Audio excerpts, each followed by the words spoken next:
Assalamualaikum warahmatullahi wabarakatuh. Halo Sobat UT, perkenalkan nama saya Kesya Anabella dengan NIM 8603406633.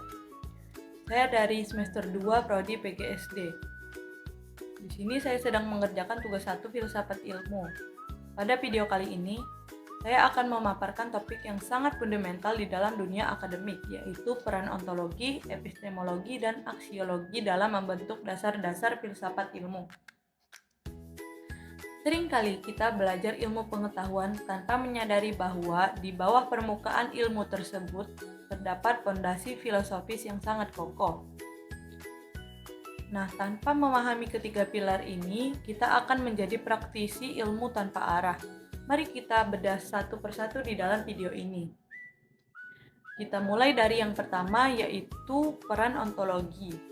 Secara etismologis, onto berarti ada dan logos berarti ilmu.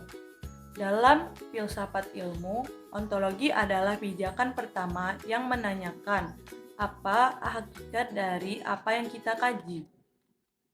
Ontologi tidak sekedar melihat benda secara fisik, tetapi menetapkan objek material dan formal sebuah ilmu. Misalnya, jika objek materialnya adalah manusia, maka ontologi kedokteran melihat manusia sebagai organisme biologis. Sementara ontologi sosiologis melihat manusia sebagai makhluk sosial. Analisisnya adalah ontologi memberikan batasan bagi ilmu pengetahuan agar tidak tumpah tindih. Ia memastikan bahwa ilmu memiliki fokus yang jelas, mengenal realitas apa yang sedang diteliti, apakah itu bersifat nyata atau tidak. Nah, yang kedua, kita beranjak ke epistemologis atau epistemologi. Jika ontologi tentang apa, epistemologi adalah tentang bagaimana. Ini adalah jantung dari metode ilmiah. Epistemologi mempertanyakan tentang asal-usul, struktur, metode, dan validitas pengetahuan. Dalam tahap ini, kita akan menganalisis bagaimana kebenaran itu ditemukan, apakah melalui logika pikiran atau melalui pengalaman indrawi atau eksperimen.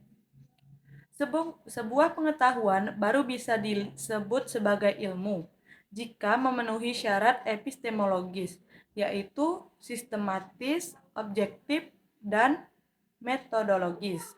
Disinilah peran penting alat-alat berpikir seperti induksi, deduksi, serta uji koherensi dan korespondensi dilakukan. Tanpa epistemologi yang jelas, sebuah pernyataan adalah sebuah mitos atau klaim sepihak yang tidak bisa dipertanggungjawabkan secara ilmiah. Ketiga adalah aksiologi. Setelah kita tahu objeknya, ontologi, dan atau tahu cara mendapatkannya, epistemologi, pernyataan besarnya adalah untuk apa ilmu itu ada. Aksiologi mengkaji tentang nilai dan kegunaan ilmu. Aksiologi membagi diri ke dalam dua cabang utama, etika dan estetika. Apakah ilmu tersebut bebas nilai atau terkait nilai?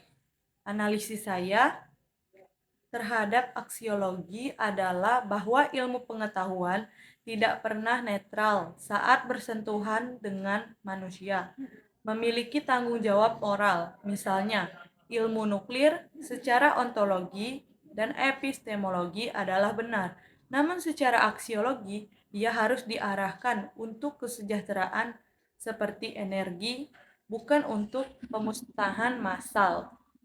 Sebagai penutup, saya menyadari bahwa ketiga pilar ini bekerja sama dalam satu sistem yang melingkar dan saling mengunci. Tanpa ontologi, ilmu akan kehilangan arah karena tidak tahu apa yang dikaji. Tanpa epistemologi, ilmu akan kehilangan kredibilitas karena tidak punya metode. Dan tanpa aksiologi, ilmu akan kehilangan kemanusiaan karena tidak memiliki kompas moral. Ketiganya, membentuk integritas ilmiah. Sebagai mahasiswa, memahami hal ini membantu kita untuk tidak menjadi hanya penghafal teori, tetapi menjadi pemikir yang kritis dan bertanggung jawab atas setiap ilmu yang kita pelajari. Mungkin cuma ini penjelasan yang bisa saya sampaikan, lebih kurangnya saya mohon maaf, dan bila ada kata yang salah, mohon untuk dibimbing kembali. Saya akhiri. Wassalamualaikum warahmatullahi wabarakatuh. Terima kasih.